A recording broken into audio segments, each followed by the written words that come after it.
السلام علیکم ورحمۃ اللہ وبرکاتہ۔ الحمد للہ رب العالمین والعاقبۃ للمتقین ولا عدوان الا علی الظالمین والصلاة والسلام علی اشرف الانبیاء والمرسلین نبینا محمد وعلی آلہ وصحبہ اجمعین، اما بعد۔ قال اللہ تعالی فی القرآن المجید: اعوذ باللہ من الشیطان الرجیم، بسم اللہ الرحمن الرحیم، فلا تخافوهم وخافونی ان کنتم مؤمنین۔ تمام قسم کی حمد و ثنا، تعریف و توصیف، بڑائی اور بزرگی اس وحدہ لا شریک کے لیے جس نے ہم سبوں کو پیدا فرمایا، اور اس کے بعد لاکھوں کروڑوں درود و سلام جناب محمد رسول اللہ صلی اللہ علیہ وسلم پر۔ محترم حضرات و خواتین، جیسا کہ آپ جانتی ہیں، تمام تعریفیں اللہ تبارک و تعالیٰ کے لیے ہیں، جس نے اپنے بندوں کو اپنی عبادت کے لیے پیدا فرمایا ہے اور ان کے دلوں میں اپنی محبت، امید اور خوف کو ایمان کا حصہ بنایا ہے۔ خوف الہی ایمان کی سب سے عظیم عبادت میں سے ایک ہے۔ خوف الہی سب سے عظیم عبادات میں سے ایک ہے۔ یہ ایسا خوف نہیں جو انسانوں کو مایوس کر دے، جو انسانوں کو بے سہارا کر دے، جو انسانوں کو غمگین کر دے، بلکہ ایسا خوف ہے جو گناہوں سے روکے، نیکیوں کی طرف لے جائے اور اللہ کی رحمت کا امیدوار بنائے۔ خوف وہ چیز ہے۔ خوف الہی سے مراد یہ ہے کہ بندہ اللہ تعالیٰ کی عظمت میں، اس کی پکڑ، اس کے عذاب اور قیامت کے حساب کو یاد کر کے گناہوں سے بچنے کی کوشش کرے۔ یہ ہے خوف کی تعریف، یہ ہے خوف الہی کی تعریف، کہ ایک انسان اس کی عظمت کا خیال رکھے، اللہ تعالیٰ کی عظمت کا خیال رکھے اور اس کی پکڑ سے اس کے عذاب اور قیامت کے دن کے حساب کو یاد کر کے گناہوں سے بچنے کی پوری کوشش کرے۔ اسی کو خوف الہی کہا جاتا ہے۔ اسی لیے بعض سلف کہتے تھے کہ خوف وہ ہے جو تمہیں گناہ چھوڑنے پر آمادہ کر دے، خوف وہ ہے جو تمہیں گناہوں سے الگ کر دے، خوف الہی وہ ہے جو تمہیں گناہ کے کنارے جانے سے روک دے بالکل۔ یہ ہے خوف الہی، اور اسی لیے اللہ تبارک و تعالیٰ نے ارشاد فرمایا: فلا تخافوہم وخافونی ان کنتم مؤمنین۔ ان سے نہ ڈرو بلکہ مجھ سے ڈرو۔ ان لوگوں سے نہ ڈرو، ان لوگوں سے خوف نہ کھاؤ، بلکہ مجھ سے ڈرو اگر تم مومن ہو۔ یہ سورہ آل عمران کی آیت ہمیں اور آپ کو کیا بتلا رہی ہے؟ ہمیں اور آپ کو کیا سبق اس سے مل رہا ہے؟ سبق یہ مل رہا ہے کہ کامل ایمان کا تقاضا ہے، مکمل ایمان کا تقاضا ہے کہ بندہ سب سے بڑھ کر اللہ تعالیٰ سے ڈرے، اللہ تعالیٰ سے خوف کھائے، اللہ تبارک و تعالیٰ سے اپنے آپ کو محفوظ رکھنے کی کوشش کرے کہ کہیں اللہ تبارک و تعالیٰ اپنے عذاب میں مجھے مبتلا نہ کر دے۔ یہ ہے خوف کا مطلب۔ تو ایمان کا تقاضا ہے، کامل ایمان کا تقاضا ہے، مکمل ایمان کا تقاضا ہے کہ بندہ سب سے بڑھ کر اللہ تعالیٰ سے خوف کھائے۔ اور اسی طرح سے اللہ تبارک و تعالیٰ نے فرمایا: وَإِنَّمَا يَخْشَى اللَّهَ مِنْ عِبَادِهِ الْعُلَمَاء۔ اللہ سے، اس کے بندوں میں سے صرف اہل علم ہی حقیقی خشیت رکھتے ہیں۔ کیوں اہل علم حقیقی خشیت کیوں رکھتے ہیں؟ اہل علم ہی اللہ تعالیٰ سے کیوں ڈرتے ہیں؟ اس لیے ڈرتے ہیں کہ جتنا اللہ کی معرفت بڑھے گی اتنی خشیت بڑھے گی، اور علماء جو ہوتے ہیں وہ اللہ تبارک و تعالیٰ کی ساری چیزوں سے واقف ہوتے ہیں، اللہ تبارک و تعالیٰ کے اصول سے، اللہ تبارک و تعالیٰ کے احکام سے، نبی کریم صلی اللہ علیہ وسلم کے احکام سے، ساری چیزوں سے واقف ہوتے ہیں، جس کی وجہ سے اللہ تبارک و تعالیٰ نے فرمایا اللہ سے اس کے بندوں میں سے صرف اہل علم ہی حقیقی خشیت رکھتے ہیں، حقیقت میں ڈرتے ہیں، حقیقت میں خوف کھاتے ہیں۔ یہی وجہ ہے کہ اللہ تبارک و تعالیٰ نے تیسری جگہ فرمایا: وَأَمَّا مَنْ خَافَ مَقَامَ رَبِّهِ وَنَهَى النَّفْسَ عَنِ الْهَوَىٰ۔ جس نے اپنے رب کے سامنے کھڑے ہونے سے ڈر کر نفس کو خواہشات سے روکا۔ کیا مطلب ہے؟ یعنی جو شخص یہ جانتا ہے کہ میں آج زندہ ہوں، مجھے کل مرنا ہے، اس کے بعد پھر زندہ ہونا ہے، اس کے بعد اللہ تعالیٰ کے سامنے کھڑا ہونا ہے، اللہ تعالیٰ کے سامنے کھڑے ہو کر اس کے سوالوں کا جواب دینا ہے، جو شخص ان ساری چیزوں کو جانتا ہے وہ اپنے خواہشات نفس کو روک لیتا ہے، وہ اپنے نفس کی پیروی نہیں کرتا ہے، وہ الگ ادھر ادھر کی چیزوں میں نہیں جاتا ہے، بلکہ خواہشات نفس سے اپنے آپ کو روکے رہتا ہے۔ اور اللہ تبارک و تعالیٰ ایسے شخص کے لیے کیا فرماتا ہے؟ اللہ تبارک و تعالیٰ نے فرمایا: فَإِنَّ الْجَنَّةَ هِيَ الْمَأْوَىٰ۔ جو شخص اللہ تعالیٰ کے سامنے کھڑا ہونے سے ڈر کر کے، اللہ تعالیٰ کے سامنے اس کے سوالوں کا جواب دینے سے ڈر کر کے اپنی خواہشات نفس کو روک لیتا ہے، اپنی خواہشات کی پیروی نہیں کرتا ہے، اللہ تبارک و تعالیٰ فرماتا ہے فَإِنَّ الْجَنَّةَ هِيَ الْمَأْوَىٰ، اس کا ٹھکانہ جنت ہے۔ کس جنت کی بات ہو رہی ہے؟ کون سی جنت ہے؟ کیا ہے جنت؟ جنت کا اختصار اگر آپ کو جاننا ہے تو نبی کریم صلی اللہ علیہ وسلم کی وہ حدیث جان لیجئے کہ جنت کے صفات کے بارے میں نبی کریم صلی اللہ علیہ وسلم ارشاد فرماتے ہیں ما لا عین رأت ولا اذن سمعت ولا خطر على قلب بشر۔ ما لا عین رأت، اس صفت کے، اس جنت کے نعمتوں کے صفات کے بارے میں اللہ کے رسول جناب محمد رسول اللہ صلی اللہ علیہ وسلم فرماتے ہیں ما لا عین رأت، جس نعمت کی بات ہو رہی ہے وہ نعمت وہ ہے جس کو دنیا میں رہنے والے کسی غریب سے غریب، امیر سے امیر، بادشاہ سے بادشاہ کسی شخص نے دیکھا ہی نہیں ہوگا۔ ما لا عین رأت، کسی آنکھ نے اس کو دیکھا ہی نہیں ہے۔ ما لا عین رأت، اس جنت کی بات ہو رہی ہے۔ یہ کس کے بارے میں؟ وَأَمَّا مَنْ خَافَ مَقَامَ رَبِّهِ وَنَهَى النَّفْسَ عَنِ الْهَوَىٰ، جو شخص اللہ تعالیٰ کے سامنے کھڑا ہونے سے ڈر رہا ہوگا اور ڈرتے ہوئے اپنے خواہشات نفس کی پیروی نہیں کی ہوگی، اللہ تعالیٰ کے احکام پر عمل کیا ہوگا، اللہ تعالیٰ کے بتلائے ہوئے طریقے کے مطابق زندگی گزارا ہوگا، فَإِنَّ الْجَنَّةَ هِيَ الْمَأْوَىٰ، جنت اس کا ٹھکانہ ہوگا۔ اور اس جنت کے بارے میں جناب محمد رسول اللہ صلی اللہ علیہ وسلم ارشاد فرماتے ہیں مَا لَا عَيْنٌ رَأَتْ، جس کو کسی آنکھ نے دیکھا ہی نہیں ہے، وَلَا أُذُنٌ سَمِعَتْ، اور یہی نہیں کہ کسی آنکھ نے دیکھا نہیں ہے بلکہ کسی کان نے اس کو سنا بھی نہیں ہوگا۔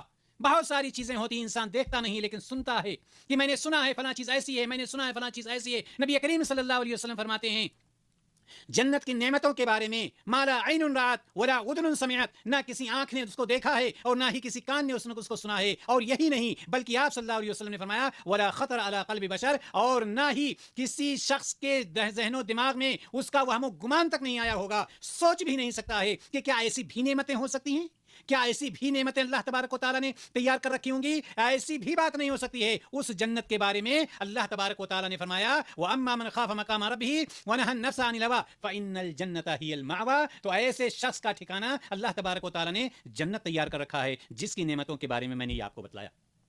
محترم حضرات و خواتین، یہ چند آیتیں تھیں جو میں نے آپ کے سامنے اللہ تعالیٰ کے کلام پاک سے بیان کیا۔ آئیے نبی کریم صلی اللہ علیہ وسلم کی حدیث کو دیکھتے ہیں۔ اللہ کے خوف سے رونے والا شخص، اس کا مقام و مرتبہ کیا ہے؟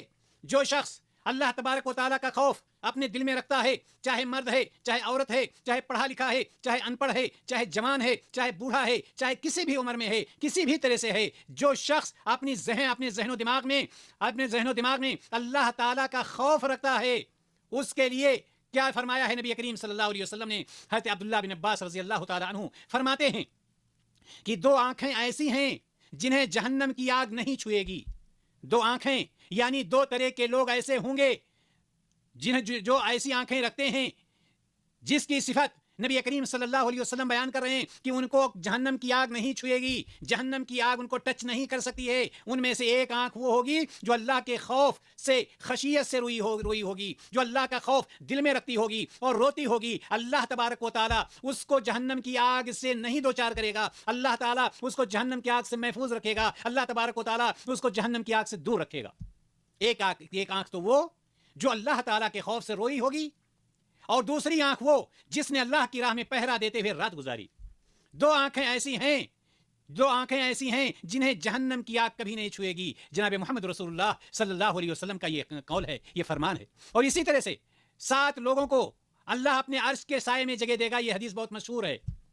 7 لوگوں کو اللہ تعالیٰ اپنے عرش کے سائے میں جگہ دے گا، جبکہ پورے میدان میں کوئی سایہ دار درخت نہیں ہوگا، کسی کو کوئی سایہ نصیب نہیں ہوگا، کہ وہ کوئی کہیں پر تھوڑا سا آرام کرنے کی جگہ نہیں پائے گا۔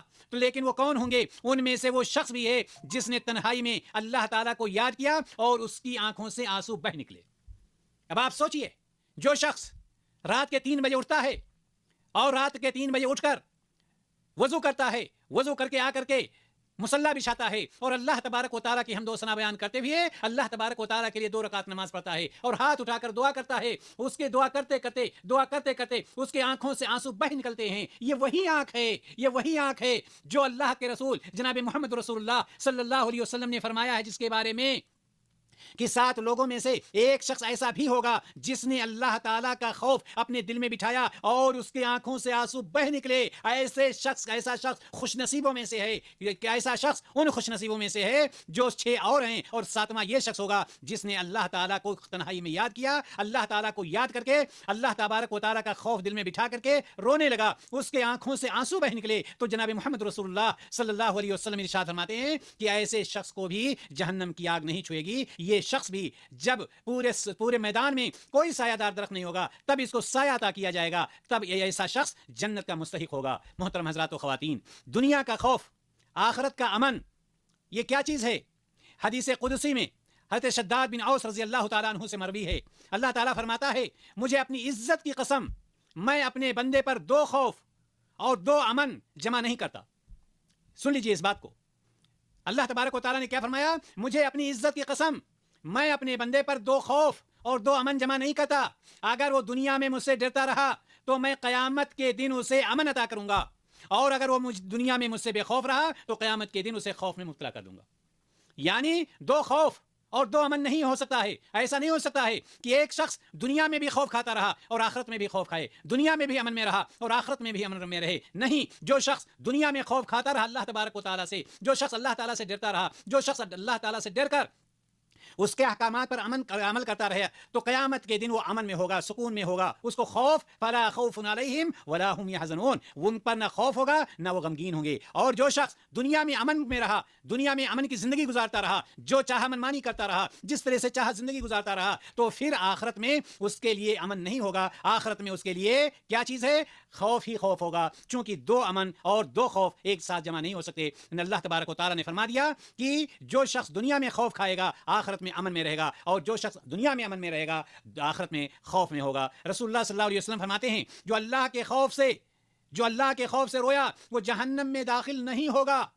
خوف کی فضیلت بہت ہی زیادہ ہے, یاد رکھیے گا. خوف کی فضیلت اتنی زیادہ ہے کہ اگر بیان کرنے لگیے تو آپ کا گھنٹوں گزر جائے گا. نبی کریم صلی اللہ علیہ وسلم کیا ارشاد فرماتے ہیں کہ اللہ کے خوف سے جس شخص نے رویا وہ جہنم میں داخل نہیں ہوگا. اسی طرح سے حضرت انس بن مالک رضی اللہ تعالیٰ عنہ سے مروی ہے کہ چند صحابہ نے رسول اللہ صلی اللہ علیہ وسلم کی عبادت کے بارے میں آپ کی بیویوں سے جا کر کے دریافت کیا کہ نبی کریم صلی اللہ علیہ وسلم کس طرح سے عبادت کرتے تھے, نبی کریم صلی اللہ علیہ وسلم کی عبادت کا طریقہ کار کیا تھا, نبی کریم صلی اللہ علیہ وسلم کس طرح سے عبادت کیا کرتے تھے. صحابہ کرام نے جا کر کے امہات المومنات سے پوچھا تو امہات المومنات نے کیا جواب دیا؟ امہات المومنات نے جس طرح سے نبی کریم صلی اللہ علیہ وسلم عبادت کیا کرتے تھے اس طرح سے ان صحابہ سے بتلایا کہ نماز اس طرح سے پڑھتے تھے, روزہ اس طرح سے رکھتے ہیں, اور یہ ایسا اور ایسا اور ایسا اور ساری چیزوں کو امہات المومنین نے ان سے بتلایا. ان میں سے ایک نے کہا اللہ کی قسم ایک نے کہا کہ آج کے بعد میں روزہ ہی روزہ رکھوں گا, افطار نہیں کروں گا. کہا روزہ ہی رکھوں گا, افطار میں نہیں کروں گا. کسی نے کہا کہ میں سوؤں گا نہیں, کسی نے کہا میں شادی نہیں کروں گا, کسی نے کہا میں گوشت نہیں کھاؤں گا.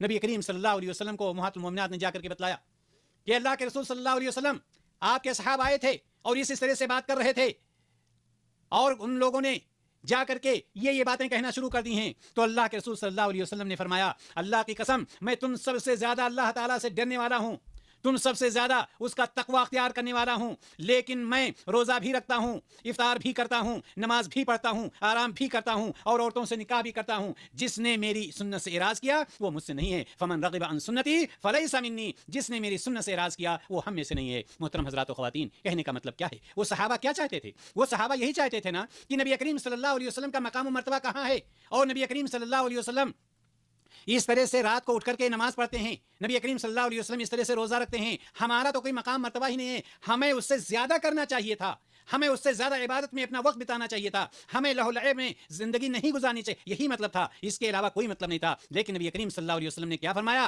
فمن رغب عن سنتی فلیس منی, جس نے میری سنت سے اعراض کیا وہ مجھ سے نہیں ہے. خدا سے کلام یہ ہوا کہ نبی کریم صلی اللہ علیہ وسلم نے ان لوگوں کو منع کیا, نبی کریم صلی اللہ علیہ وسلم نے ان لوگوں کو منع کیا کہ نہیں, تم روزہ بھی رکھو, افطاری بھی کرو, رات کو سو بھی, جاگو بھی, شادی بھی کرو, یہ بھی کرو, وہ بھی کرو, اور جس نے میری سنت سے اعراض کیا وہ ہم میں سے نہیں ہے. محترم حضرات و خواتین, کہنے کا مطلب یہ ہے کہ اللہ تعالیٰ سے خوف کھانا یہ ہمارے اور آپ کے لیے بہت ہی زیادہ ضروری ہے. حضرت ابوبکر صدیق رضی اللہ تعالیٰ عنہ کو دیکھ لیجئے. حضرت ابوبکر صدیق رضی اللہ تعالیٰ عنہ کی زندگی کون سی ہے؟ وہ زندگی ہے کہ انبیاء کو چھوڑ کر انبیاء کو چھوڑ کر سب سے زیادہ عزت مقام مرتبہ اگر کسی ذات کی ہے تو ابو بکر صدیق رضی اللہ تعالیٰ عنہ کی ہے. لیکن وہ کیا کہا کرتے تھے؟ کاش میں ایک درخت ہوتا جسے کاٹ دیا جاتا، کاش میں اپنی ماں کے پیٹ سے پیدا ہی نہ ہوتا. اس طرح کے الفاظ حضرت ابو بکر صدیق رضی اللہ تعالیٰ عنہ ادا کیا کرتے تھے. اس لیے ہمیں اور آپ کو چاہیے کہ ہم اور آپ بھی حضرت عثمان رضی اللہ تعالیٰ عنہ کے بارے میں آپ نے بارہا سنا ہوگا کہ جب ایک قبر کے پاس آئے تو وہ رونے لگے، بیٹھ کر کے رونے لگے، اتنا روئے کہ آپ کی داڑھی تک تر ہو گئی، بھیگ گئی. لوگوں نے پوچھا اے عثمان بن عفان، جب آپ کے سامنے جنت اور جہنم کا ذکر کیا جاتا ہے تو آپ اس طرح سے نہیں روتے ہیں، اور جب قبر کے پاس آتے ہیں تو اس طرح سے کیوں روتے ہیں؟ تو انہوں نے فرمایا کہ قبر آخرت کی پہلی منزل ہے، جس نے پہلی منزل میں کامیابی حاصل کر لی اس کے آگے اس کی انشاءاللہ تعالی کامیابی ہوگی. لیکن جس کی پہلی ہی منزل میں گاڑی پھنس گئی اس کے لیے مشکلات ہی مشکلات آنے والے ہیں. خلاصہ کلام یہ ہے کہ اللہ تبارک و تعالی نے ہمیں اور آپ کو یہ حکم دیا ہے کہ ہم اور آپ اللہ تعالیٰ کا خوف کھائیں، اللہ تبارک و تعالیٰ سے ڈریں. اللہ تعالیٰ کے خوف سے بہت سارے فائدے ہوتے ہیں. ایمان مضبوط ہو جاتا ہے، جس کے اندر اللہ کا خوف ہوگا اس کا ایمان مضبوط ہو جاتا ہے. اسی طرح سے جس کے اندر اللہ کا خوف ہوتا ہے گناہوں سے محفوظ ہو جاتا ہے، وہ شخص عبادت میں خضوع پیدا ہو جاتا ہے، دعا قبول ہوتی ہے، اخلاص نصیب ہوتا ہے، جنت کا راستہ آسان ہو جاتا ہے، خاتمہ بالخیر کا نصیب ہوتا ہے. یہ ساری چیزیں کب ہوتی ہیں؟ جب انسان کے اندر خوف الہی پایا جائے، جب انسان کے اندر اللہ تعالیٰ کا خوف پایا جائے تو خود ہی انسان برے کاموں سے رک جاتا ہے. اللہ تبارک و تعالیٰ سے ہم دعا کرتے ہیں الہ العالمین ہم سب کے دلوں میں اپنا خوف بٹا دے. الہ العالمین ہم سب کو اپنے راستے پر چلنے کی توفیق عطا فرما. الہ العالمین ہم سب کو اب اپنے پیارے رسول جناب محمد رسول اللہ صلی اللہ علیہ وسلم کا متبع بنا اور آپ صلی اللہ علیہ وسلم کے بتائے ہوئے اس طریقے کے مطابق زندگی گزارنے کی توفیق عطا فرما. وآخر دعوانا ان الحمد للہ رب العالمین. السلام علیکم ورحمۃ اللہ وبرکاتہ.